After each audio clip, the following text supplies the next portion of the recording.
আপনি একজন মানুষ হয়ে পৃথিবীতে এসেছেন। আপনার কোনো একটা উদ্দেশ্য তো আছে। আপনার উদ্দেশ্যটা কি? আল্লাহ কেন আপনাকে পাঠিয়েছে? বা আল্লাহ আপনাকে কেন বানালো? এর থেকে বড় জিনিস আপনি যখন উপলব্ধি করতে পারছেন যে আপনি চলছেন, ফিরছেন, খাচ্ছেন, এটা একটা আল্লাহ পাকের বড় নিয়ামত। আপনার যেমন আপনার দুটো হাত আছে, অনেক মানুষের দুটো হাত আছে। তার থেকে আপনি উপযুক্ত, যার দুটো হাত আছে আর যার দুটো হাত নেই।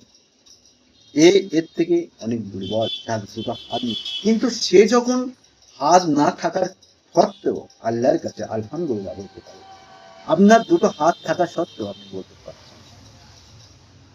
সবচেয়ে বড় তাওয়াক্কুল কি জানেন? সবচেয়ে বড় তাওয়াক্কুল হলো পর্ব অবস্থায় আল্লাহর প্রতি ঈমান রাখা। ঈমান। এই ঈমানটাই হলো আল্লাহ আখিরাত ও দুনিয়াতে আল্লাহ পাকের একমাত্র শান্তির জিনিস। আমরা শান্তির পিছনে দৌড়াই, আমরা রিজিকের পিছনে দৌড়াই, আমরা সবকিছুর পিছনে দৌড়াই ঈমান ছেড়ে। আপনি বলবেন ঈমান ছেড়ে কেউ দৌড়াচ্ছে না। সবাই ঈমান ছেড়ে দৌড়াচ্ছে না ঠিকই, কিন্তু বেশিরভাগ মানুষ দৌড়াচ্ছে। একটা ঈমানদারের দাম একটা বেঈমানের থেকে কমতে পারে না। আর একটা বেঈমানের দাম একটা ঈমানদারের সমান হতে পারে না।